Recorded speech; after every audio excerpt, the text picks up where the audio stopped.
¿Alguna vez te has sentido vacío, justo después de lograr lo que más anhelabas? Así comenzamos hoy, porque este video no es sobre un fracaso, es sobre una victoria, una que hizo temblar naciones, una que invocó fuego del cielo, una que probó, sin lugar a dudas, que Dios es real. Y sin embargo, justo después de ese momento glorioso, el protagonista de esta historia le rogó a Dios que le quitara la vida. Su nombre era Elías. Y fue uno de los profetas más poderosos que han pisado la tierra. Pero también fue humano. Sintió miedo. Se sintió solo. Se sintió cansado. Y sí, se deprimió. Hoy, en Pruebas de Fe, vamos a hablar de una historia que casi nadie cuenta de esta manera. Porque a veces, la mayor batalla espiritual no es contra falsos dioses, sino contra nuestra propia oscuridad interior. Campana antes de seguir, si alguna vez te has sentido así, si alguna vez has tenido una lucha interna después de hacer lo correcto, después de darlo todo, después de orar, ayudar, servir, pero aún así sentiste que te quedaste vacío, este mensaje es para ti. Te invito a que te suscribas al canal, porque más personas como tú necesitan escuchar estas verdades que casi nunca se predican. Dale me gusta a este video si alguna parte de ti quiere creer que todavía hay esperanza. Y compártelo con alguien que, en silencio, esté pidiendo ayuda. Ahora sí, viajemos a un momento épico. Monte Carmelo. Cientos de profetas falsos. Un solo hombre lleno del Espíritu de Dios. Elías. Fuerte. Intenso. Sin miedo. Un hombre que desafió reyes, confrontó sistemas religiosos corruptos, y fue usado por Dios para traer fuego real, visible, milagroso, desde el cielo. Imagina estar allí. Elías ora. El fuego cae. El pueblo grita, Jehová es el Dios, Jehová es el Dios. Elías gana. Pero algo inesperado ocurre. Después del milagro. Después de la victoria. Después del clímax. Llega el silencio. Y con el silencio, llega el colapso. Porque esta historia no termina en lo alto de la montaña. Comienza en lo más profundo del alma humana. Y es que muchas veces, los momentos de mayor vulnerabilidad llegan después del éxito. El cuerpo se agota. La mente se rinde. El corazón se quiebra. Nos preguntamos, ¿y ahora qué? Quizá tú también has tenido tu propio Monte Carmelo. Momentos en los que fuiste valiente, en los que enfrentaste gigantes, en los que clamaste a Dios y viste milagros. Pero luego, te encontraste sin fuerza, sin motivación, sin ganas de seguir. Y te sentiste culpable por sentirte así. Te dijeron que eso no le pasa a un verdadero creyente. Que si tienes fe, nunca deberías estar triste. Que si confías en Dios, no deberías sentir ansiedad ni deseos de rendirte. Pero, ¿sabes qué? Eso no es lo que dice la Biblia. Porque el mismo Dios que usó a Elías para mostrar su gloria, no lo desechó cuando colapsó. No lo regañó por estar triste. No lo abandonó en su momento más oscuro. Al contrario, Dios se acercó. Y esa parte de la historia es la que muchos necesitan escuchar hoy. Por eso este video no es solo historia. Es medicina para el alma. Quédate hasta el final. Porque esta prueba de fe que vivió Elías, podría parecerse mucho a la tuya. Elías no era cualquier profeta. Era un hombre que vivía con una convicción tan fuerte, que su sola presencia incomodaba a los poderosos. En tiempos del rey Acab, Israel se había sumido en una profunda idolatría. El pueblo, guiado por la influencia de la reina Jezabel, había dejado de adorar a Jehová para rendirse ante Baal, un dios falso al que se ofrecían incluso sacrificios humanos. Era una época oscura. Una generación confundida. Falsa espiritualidad, corrupción en el liderazgo, confusión entre lo bueno y lo malo. Y allí aparece él, Elías. Un hombre solitario, sin un ejército detrás, sin templos ni riquezas. Pero con una fe que haría temblar la tierra. Su primer acto es radical, profetiza una sequía como juicio de Dios. Y por 3 años, no cae ni una gota de lluvia. Eso era más que una predicción climática. Era una confrontación directa al dios Baal, quien supuestamente controlaba la lluvia y la fertilidad. El mensaje era claro, no Baal, sino Jehová controla el cielo. Durante esos años, Elías vive escondido. Dios lo sustenta con cuervos en un arroyo, luego con una viuda extranjera en Sarepta. En ese hogar, Dios multiplica el aceite y la harina. Allí también ocurre uno de los primeros milagros de resurrección de la Biblia. El hijo de la viuda muere, y Elías lo devuelve a la vida por medio de la oración. Milagros suceden en lo oculto. Dios está preparando a su siervo en privado para lo que ocurrirá en público. Entonces, Dios le dice que es tiempo de volver a enfrentar a Acab. Y Elías va. Con una audacia que parece suicida, reta al rey. Y no solo al rey, sino a todo el pueblo y a los 450 profetas de Baal. Los convoca en el Monte Carmelo, para lo que será uno de los duelos más impresionantes de toda la Biblia. La propuesta es simple. Si Jehová es Dios, seguidle, y si Baal, id en pos de él. Les propone un sacrificio doble. 2 altares. 2 bueyes. Pero sin fuego. Los profetas de Baal invocarán a su Dios. Él invocará a Jehová. Y el Dios que responda con fuego, ese será el Dios verdadero. Desde temprano, los profetas de Baal empiezan a clamar. Gritan, saltan, bailan, pasan horas enteras pidiendo fuego. Incluso se hieren a sí mismos, como si el dolor pudiera provocar una respuesta. Nada ocurre. Elías, irónicamente, se burla. Griten más fuerte, quizás está dormido, o tal vez está viajando. Pero lo que en realidad está exponiendo es la impotencia de los ídolos. Elías quiere que el pueblo vea con sus propios ojos lo absurdo que es confiar en algo falso. Finalmente, llega su turno. Y aquí es donde vemos lo que hace que Elías sea diferente. No confía en su elocuencia. No recurre al espectáculo. Simplemente reconstruye el altar de Jehová, caído por años. Toma 12 piedras, una por cada tribu de Israel, como recordatorio del pacto.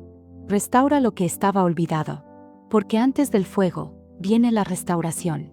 Luego, hace algo aún más impresionante. Ordena que mojen todo con agua. 3 veces. Hasta que el altar está empapado y el agua corre alrededor. Humanamente, eso hace imposible que el fuego encienda. Pero Elías no necesita posibilidades humanas.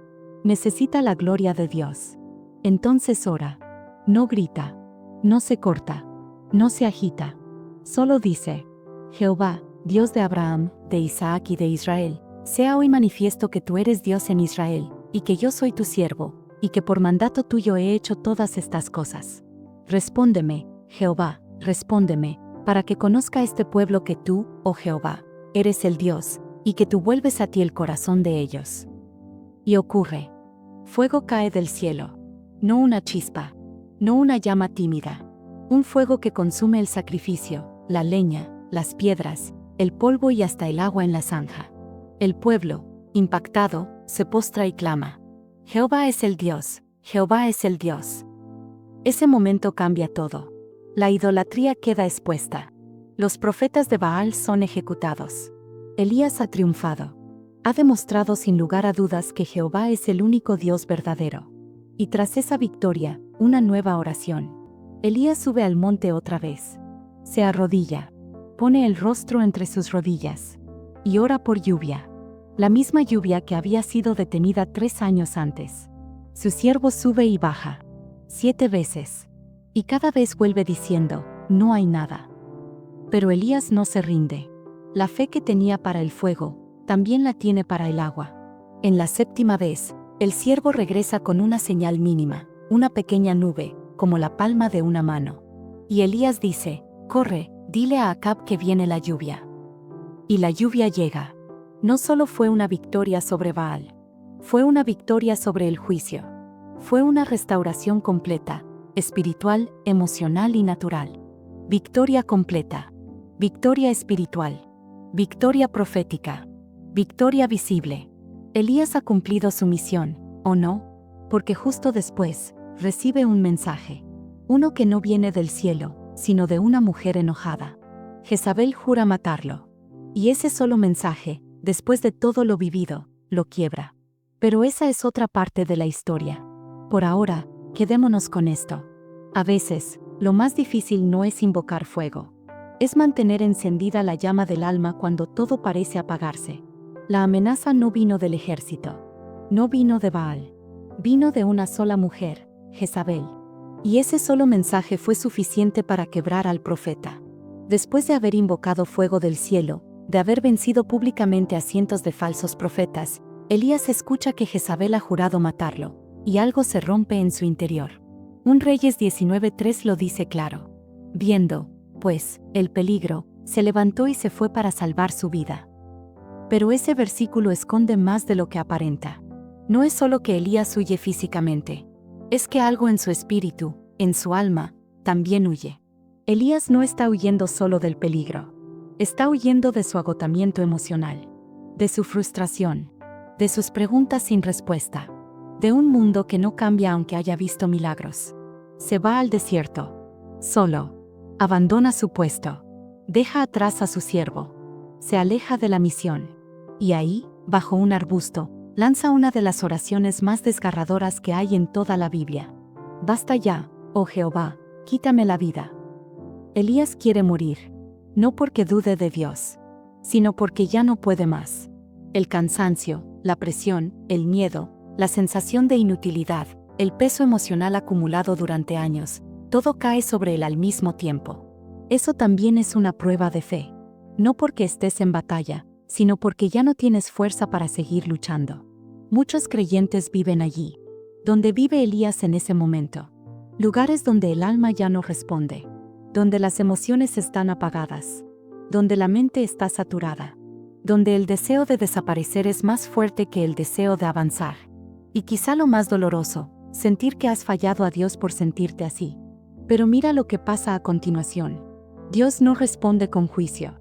No le dice, ¿cómo te atreves a hablarme así después de lo que hice por ti? No lo regaña, no lo abandona, no lo acusa. Lo primero que Dios hace es dejarlo dormir. A veces, lo más espiritual que podemos hacer es descansar. Y mientras duerme, un ángel se le acerca y le toca. Le dice, levántate y come. ¿Y qué hay junto a su cabeza? Un pan cocido sobre piedras calientes y una vasija de agua. No un sermón, no una visión del cielo, no una reprensión, solo pan y agua.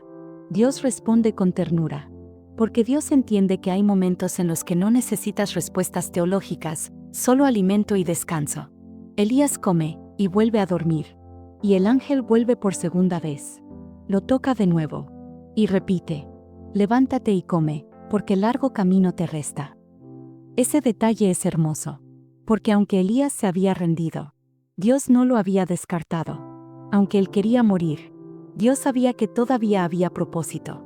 Y ahí empieza la restauración. Después de comer, Elías se fortalece y camina durante 40 días y 40 noches hasta el monte Horeb, también conocido como el monte Sinaí, el mismo lugar donde Moisés recibió la ley. Un lugar de revelación, de encuentro divino. Allí, Elías se mete en una cueva. Otra vez solo. Otra vez en silencio. Otra vez esperando algo, aunque no sabe qué. Y entonces, Dios le habla. ¿Qué haces aquí, Elías? Dios no pregunta porque no sepa. Pregunta porque quiere que Elías exprese su dolor. Y Elías responde con honestidad. Dice que ha tenido un gran celo por Dios. Que ha sido fiel.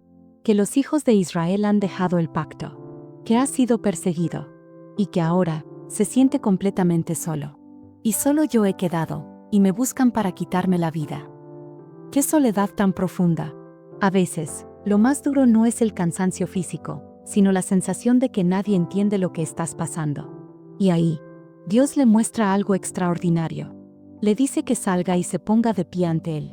Y luego ocurre una secuencia poderosa. Primero, un viento fuerte y grande que rompía los montes. Pero Jehová no estaba en el viento. Luego, un terremoto. Pero Jehová no estaba en el terremoto. Después, fuego. Pero Jehová no estaba en el fuego. Y finalmente, un silbo apacible y delicado. Un susurro. Un sonido suave. Y cuando Elías lo oye, se cubre el rostro con su manto, porque ahí sí, sabe que Dios está presente. Este momento es clave. Dios no se manifiesta con estruendos, como en el Monte Carmelo. Se revela con suavidad. Porque Dios adapta su voz a la herida del alma. Con los soberbios, Dios truena. Con los quebrantados, Dios susurra. Y otra vez, le hace la misma pregunta. ¿Qué haces aquí, Elías? Y Elías repite su dolor. Igual que antes. Porque no siempre basta con escucharlo una vez. A veces, Necesitamos ser escuchados más de una vez antes de sanar. Entonces, Dios le da 3 cosas. Dirección nueva. Le dice que unja a nuevos líderes, Asael, Jehú y Eliseo. Porque su historia aún no ha terminado. Un aliado, le menciona a Eliseo, quien caminará con él y será su sucesor. Porque nadie debe caminar solo siempre. Esperanza, le revela que hay 7,000 que no han doblado rodilla ante Baal. Elías no estaba solo. A veces creemos que somos los únicos que siguen firmes, pero Dios tiene reservados a muchos más que también le son fieles. Dios no solo le responde, le redirige, le reconecta, le restaura, porque la depresión no descalifica a un siervo de Dios. El dolor emocional no es señal de falta de fe, es señal de que somos humanos. Y Dios ama a los humanos rotos. Los busca, los sana, los llama otra vez. La historia de Elías podría haber terminado en esa cueva. Pero Dios no termina lo que no ha completado. Y la vida de Elías aún tenía capítulos por escribir. Después del silbo apacible, después de expresar su dolor por segunda vez, Dios no solo consuela, actúa. Porque la restauración divina no es solo emocional. Es también práctica, precisa. Estrategia celestial para corazones humanos. Dios no dice, te entiendo, ahora vuelve a tu tristeza. Le da una misión, una dirección, un nuevo enfoque. Eso es fundamental. Uno de los remedios de Dios para el alma rota es una nueva razón para avanzar. Dios le dice a Elías, ve, vuélvete por tu camino por el desierto de Damasco, y llegarás, y ungirás a Asael por rey de Siria, a Jehú por rey de Israel, y a Eliseo como profeta en tu lugar. Dios está levantando nuevos líderes, y Elías es clave para eso.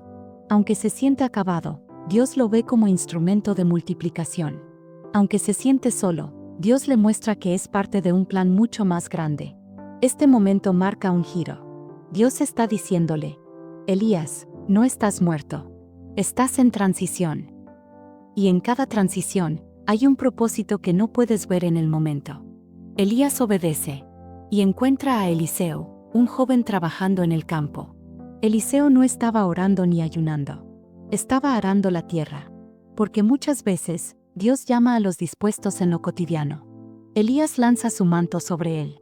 No le da un discurso. No le hace una entrevista. Solo un gesto simbólico. Y Eliseo entiende. Deja sus bueyes, despide a su familia, y comienza a seguir a Elías. ¡Qué contraste! Elías había pedido morir. Pero ahora, está comenzando una relación que le dará continuidad a su ministerio. Un compañero. Un heredero espiritual. Alguien que camina a su lado. Dios sabía lo que Elías necesitaba, no solo alimento y dirección, sino compañía. Porque ninguna unción reemplaza la necesidad de conexión humana. No hay un versículo que diga, y Elías se sintió mejor. Pero sus acciones lo revelan. Volvió a caminar, a obedecer, a enseñar. Y eso es restauración. La restauración a veces no se siente como fuego. Se siente como fidelidad. Seguir avanzando, aún con cicatrices. Seguir sirviendo, aún con preguntas. Seguir creyendo, aunque a veces duela. Y eso es lo que hace Elías. Ya no vemos al hombre acurrucado bajo un árbol deseando morir. Vemos a un profeta que camina, que instruye, que forma a su sucesor. Porque Dios no sanó a Elías para volver al mismo punto. Lo sanó para llevarlo más lejos. Y tú también, si estás pasando por un valle emocional, recuerda. No es el final. Es solo el punto intermedio entre la herida y la gloria. Y ahora, vamos al final de su historia. 2 Reyes capítulo 2. Elías camina con Eliseo. Van de un lugar a otro. Betel, Jericó, Jordán. Cada lugar tiene un significado espiritual. Y en cada uno, Eliseo insiste en no dejarlo solo. Vive Jehová, y vive tu alma, que no te dejaré. Elías ya no está solo. La soledad que lo quebró ha sido reemplazada por la compañía que lo fortalece. Y al llegar al Jordán, Elías toma su manto, lo enrolla y golpea el agua. El río se abre. Otra vez, como Moisés, Elías camina en tierra seca. Y del otro lado, Eliseo hace una petición audaz. Te ruego que una doble porción de tu espíritu sea sobre mí. Elías no promete que podrá dárselo. Solo dice, Si me ves cuando fuere quitado de ti, te será hecho así. Y mientras caminan y hablan, algo impresionante sucede. Un carro de fuego, con caballos de fuego, desciende del cielo. Elías es arrebatado en un torbellino. No muere, no enferma, no envejece. Es llevado vivo a la presencia de Dios. ¡Qué final! El hombre que pidió morir bajo un arbusto, es llevado al cielo en un carruaje de gloria. Porque así es Dios. No termina nuestras historias en el valle. Él escribe capítulos de redención. Y el mismo Elías que se sintió insignificante, se convierte en símbolo de poder. Tanto, que siglos después, aparece junto a Moisés en la transfiguración de Jesús. Y será también mencionado en los últimos días. Porque su historia, aunque terminó en la tierra, permanece viva en la eternidad. El hombre que invocó fuego del cielo, también pidió morir bajo un arbusto. Esa frase resume el corazón de este mensaje. Porque no importa cuán fuerte haya sido tu fe, no estás exento de sentirte débil. Y no importa cuán roto te sientas hoy, Dios aún puede usarte. La historia de Elías nos recuerda que incluso los más grandes siervos de Dios enfrentan oscuridad interna. Que no hay vergüenza en llorar, en colapsar, en decir ya no puedo más. Pero también nos recuerda algo más profundo. Dios no termina tu historia donde tú te detuviste. Él llega donde estás. Te toca, te alimenta, te habla y te da una nueva dirección. Si hoy estás en una cueva como Elías, escucha este susurro. Todavía no he terminado contigo.